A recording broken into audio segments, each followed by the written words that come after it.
magpahinga muna ang tropa at bukas na naman. Bukas na naman. Sir, ano yung information niyo, General, na ilalabas si... Andiyan talaga eh. Gusto nila itakas eh.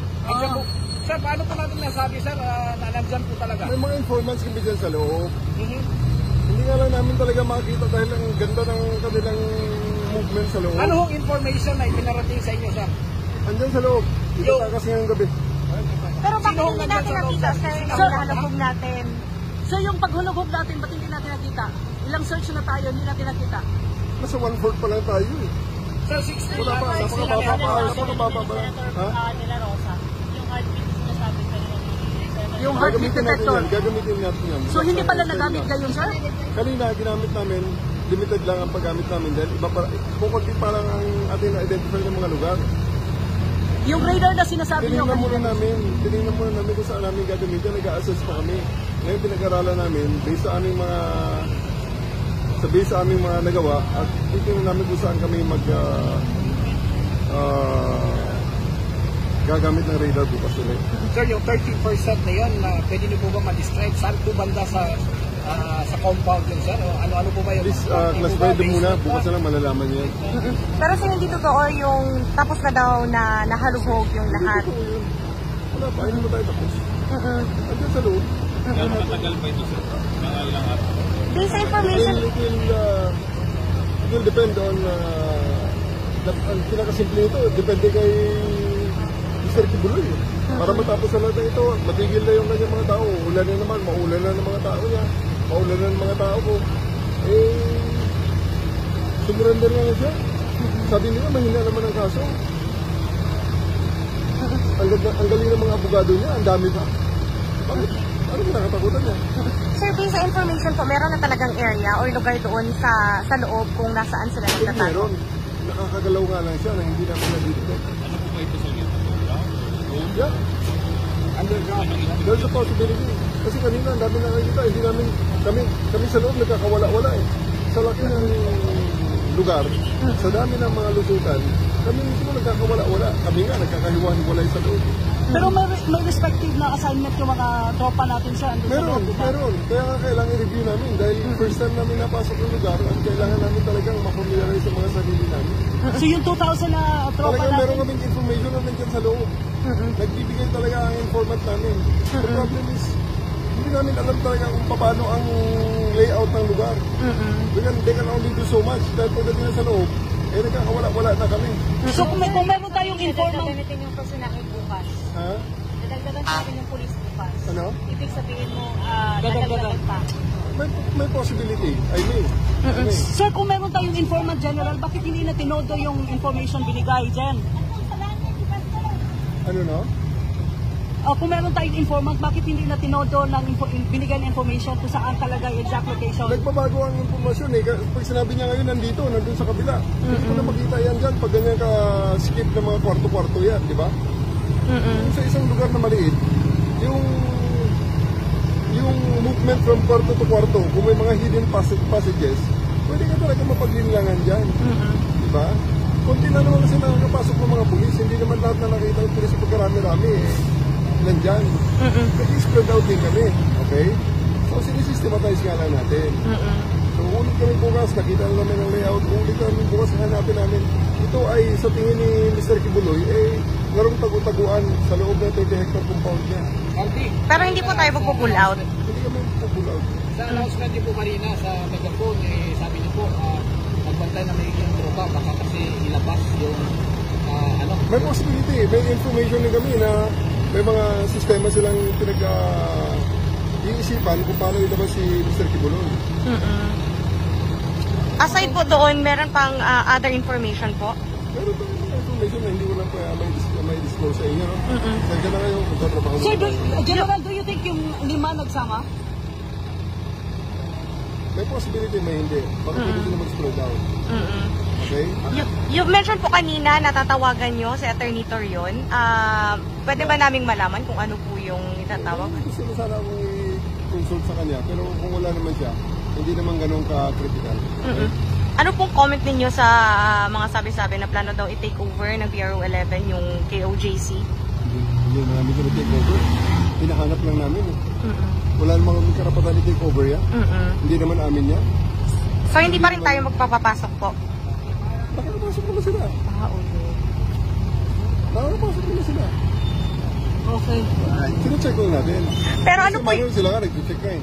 ano po yung reply natin sa letter kanina na parang pinakita po ng secretary ng Torion Law Office? Na hindi daw po nila tinanggap. Yes. Yung kanina po, yung may nagpumilit na pumasok. Eh. Diba? Yung mga formalities na yan, dapat yan. Office hours eh. Diba? Alright. Office hours na yan. Sir, thank you, sir.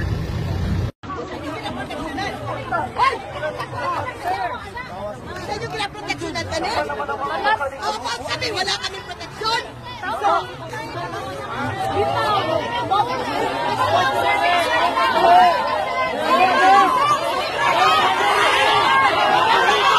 In Jesus name ka, Tore! In Jesus name ka! In Jesus name ka! In Jesus name! Kampon ka ng Satanas!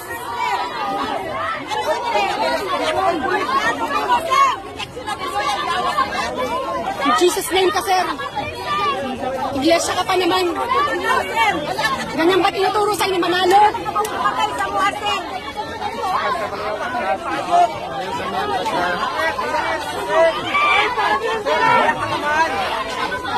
Sir, tama na sir, please lang. Protekta ka niyo mo, demonyo na amo.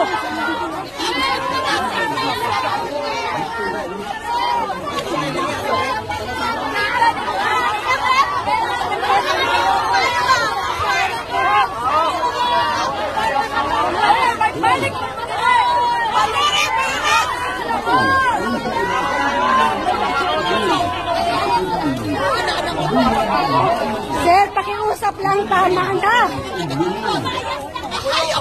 Tama na. Tama na, sir, pakiusap lang.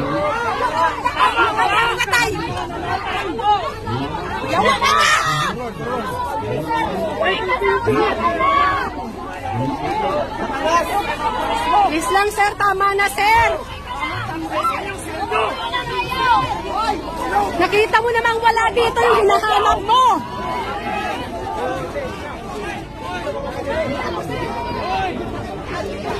Mama, taas na kami, mama. Para dito may-ari.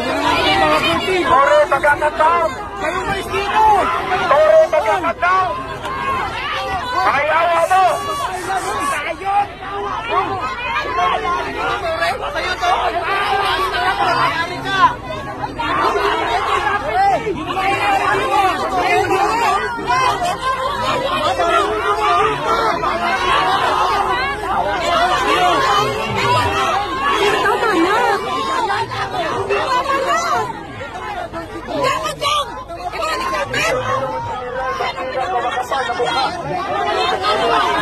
Wala kami arma! Wala kami Di nyo tulugan! Hindi nakatarungan ang ginagawa na dito sa OJC! Kanina pa sila lumuso! At ba ngayon nandito pa rin sila sa compound namin! Kanina mabayan sa inyo! Mga Pilipino, mga general na matino! Merong general dito na naluloko na! Merong general dito na pangag! Merong general dito na nawala na sa sariling isip! Iglesia ka pa naman. Yan ang turo sa inyo sa iglesia. Wala ka ng pera.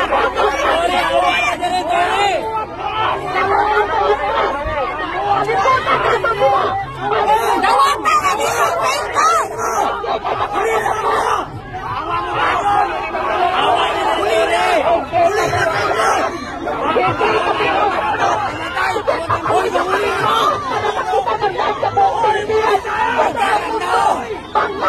Bangat!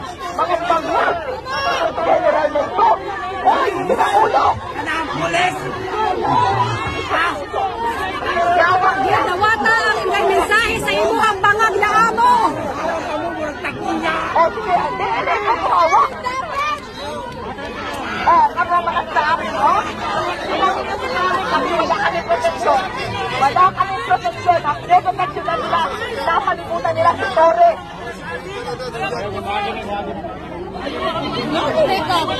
Okay lang ako. Okay lang ako. Sa pagpagya siya. Pag-iya siya, paalis na siya. Pag-iya siya, kay Mulakaw na siya. Pag-iya siya, kay Mulakaw na siya.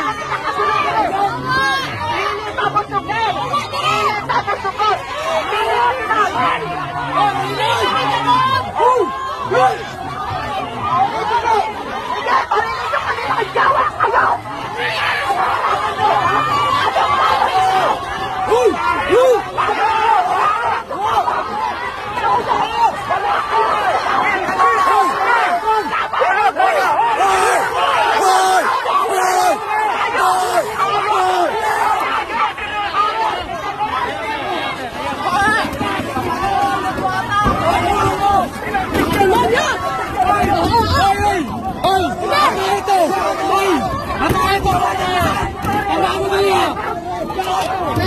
Pwede ba? Pwede ba? May mga anak kayong babae! Mga anak kayong babae!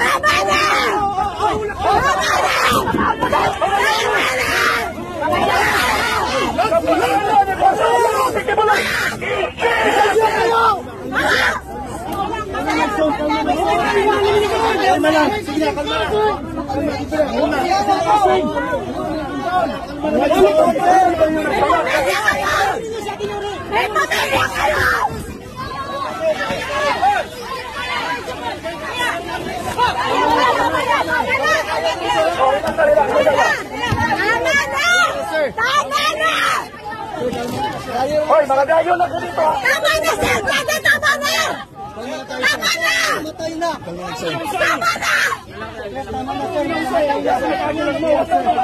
Hindi naman namin kayo pinagulawa!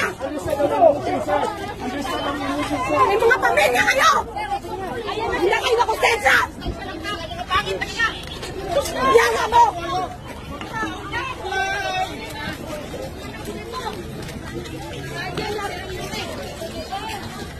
Andaan nyo! May pamilya kayo! Sana hindi maranasan ng pamilya nyo ang panglilibig sa amin! Sana hindi maranasan ng pamilya nyo ang panglilibig sa amin! Babayaran nyo lahat yan! Bayaran nyo yan! Wala kaming hustisya dire sa langit! Manghihingi kami ng hustisya sa langit! Andaan niya! Lahat ng pamilya niya! Ni-idolo niyo yung bangang niyo!